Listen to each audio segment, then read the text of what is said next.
everybody. In today's video I wanted to share how I make pot roast. Jeff has shared some of his favorite recipes on our channel, so today I wanted to share one of mine. Today I'll be showing how I cook this pot roast in a crock pot.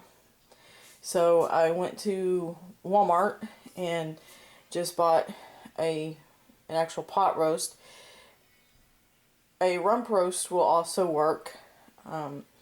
This pot roast was a little bit less expensive than the rump roast this time, so I got it instead.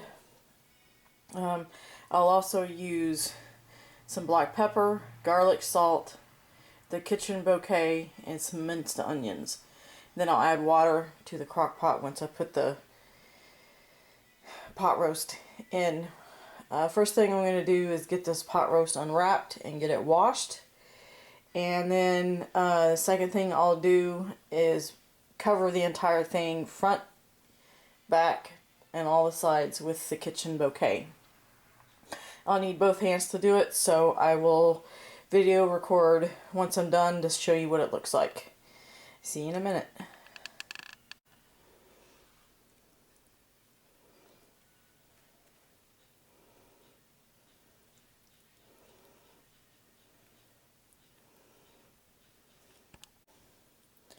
Alright, so I've gotten all the sides covered in the kitchen bouquet.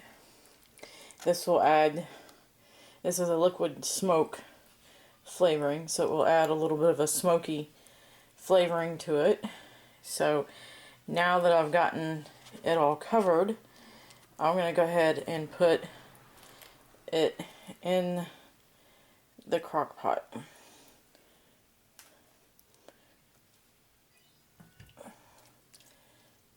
So just lay it down in the crock pot, make sure that it's laying flat, and the next thing I'm going to do after I wash my hand is I will put the garlic, salt, the black pepper, and the minced onions and sprinkle a fair amount on top. So I'll start recording again here once I've washed my hand.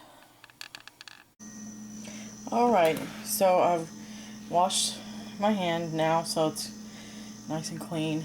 But now that the pot roast is in the crock pot, I'm going to add a fair amount of pepper, garlic, salt, and minced onion to the top of it. So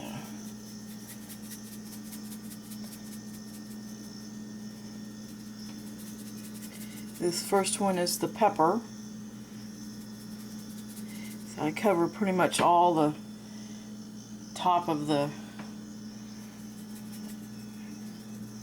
pot roast. Okay, now for the garlic salt. Do the same thing.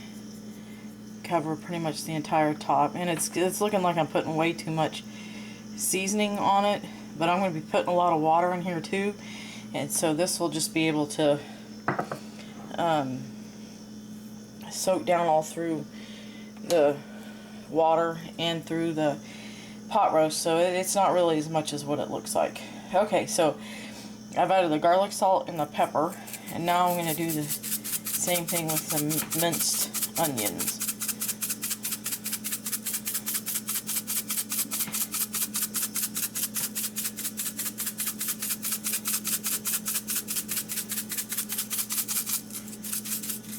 Okay, so that's usually about how much I put of the 3 seasonings, and that's really the only seasonings that I put. And I know a lot of people also put like carrots and celery and potatoes in there, and with their meat, at least at some point. I have done that before. I've added the vegetables in with mine. Generally, I don't. Generally, I just put the meat by itself, and then I'll cook some vegetables on the stovetop when I'm done as a side item. But the next thing that I'm going to do is get out a measuring cup and fill it with some water, and I'll show you how much I put in once I get the measuring cup out. See you in a minute.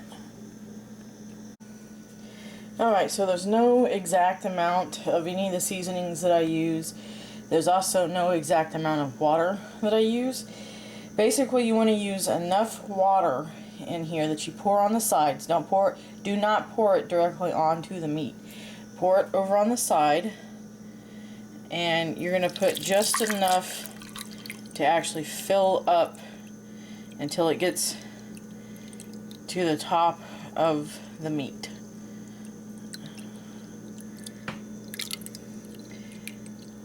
I let this whole thing soak under water, just barely.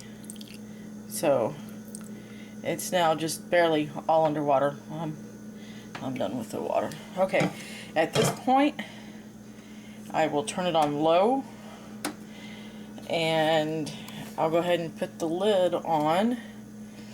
So this is one of those type of dishes where you can put it in the crock pot in the evening, right before you go to bed. Right now it is almost 8 o'clock p.m. and I'm just putting this in on low. So I will let this cook overnight, and in the morning when I go get Jeff from work, it'll be ready. So all I will have to do is heat up the mashed potatoes and the corn for our side item that I'm going to cook with it. But I'm going to just let this cook on low overnight. It's also good if you have time in the morning before you go to work to put this in, have everything sitting out, and put it in everything that I just showed you right before you go to work, and let it cook on low all day while you're at work, and it'll be ready to eat it in the evening when you get home from work. But we will start recording again in the morning when it's time to take this out. But this is a really quick, well, not really quick, but it's a really easy recipe to do, and it will turn out really good. See you guys in the morning.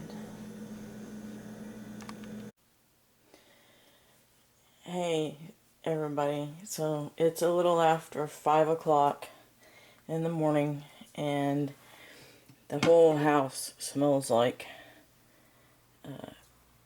the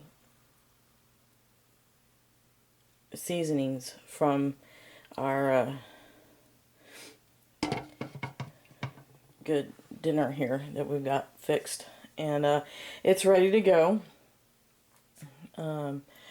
It is ready to eat right now if we so choose. Jeff is still at work. He called to say that he's going to be coming home early, so he should be home a little over an hour from now. But so technically we could go ahead and pull this pot roast out and go ahead and eat it now if we wanted to. Or you can just keep letting it cook if you want. There's nothing wrong with continuing to let it stay on low until you're ready to eat. Like I said earlier in the video, normally I would not add any vegetables to this, but we have some frozen vegetables up in the freezer, so since it's going to be a little over an hour before Jeff gets home, I'm going to go ahead and put some peas and carrots in here just for color and let that cook down as well over the next hour. So I will show you here in a second what I'm doing with it. So we had a little bit of the frozen peas and carrots left in this bag in the freezer, so I tossed it in there, and we'll put the lid on, and we'll let it just continue to cook until Jeff gets home. And at that point the peas and carrots should be heated up and cooked and have some of the flavor of the seasonings that I put on the pot roast. So, and it's just for color, but it gives a little bit of an additional taste to it besides just the meat. But you can just do the meat by itself. You can add some potatoes, you can add some actual onions other than the minced ones that we put in last night when we put this in. So anytime that you're ready, when you know that the meat's just about done, like I said, I put this in at almost 8 o'clock last night, and it's now almost 5:15 in the morning, so the meat's probably been done for a couple hours now. But whenever you're ready, or you know that you're going to be eating within an hour, hour and a half, then you can go ahead and put some vegetables in if you want to put some vegetables in. Once we are ready to eat, I will put the food on the plate and we'll video then so you guys can see what it looks like when it's on a plate. See you then. Alright, so I got out some of the meat and vegetables that was in there. There's still a whole lot of the pot roast left in the crock pot, but I cooked up some corn, some whole kernel corn on the stove, along with some butter and seasoned salt, and then made some instant mashed potatoes because I was not feeling like making homemade mashed potatoes, but made some instant mashed potatoes and put some seasoned salt on top of them too. It was the I got two things of it. It's this right here, the 4 cheese microwavable instant mashed potatoes. It's $1 at the store, and so this is actually just one of those little containers. I split it in half so that we could each have some, but this is how it turned out. I got the meat out with some tongs and broke them up with some tongs, so it's not going to definitely need any kind of knife or anything with it because it cooked all night. So this is how it looks. We're getting ready to eat. It's about 8:30 now. We stopped on the way home from picking up Jeff to look at the house that we're having built, so you guys should see a video of that coming up soon if you haven't already. And this is one of our favorite comfort foods. I cooked this for Jeff on our first date, and we really enjoyed it then, so we continue to have it through the years. See y'all later.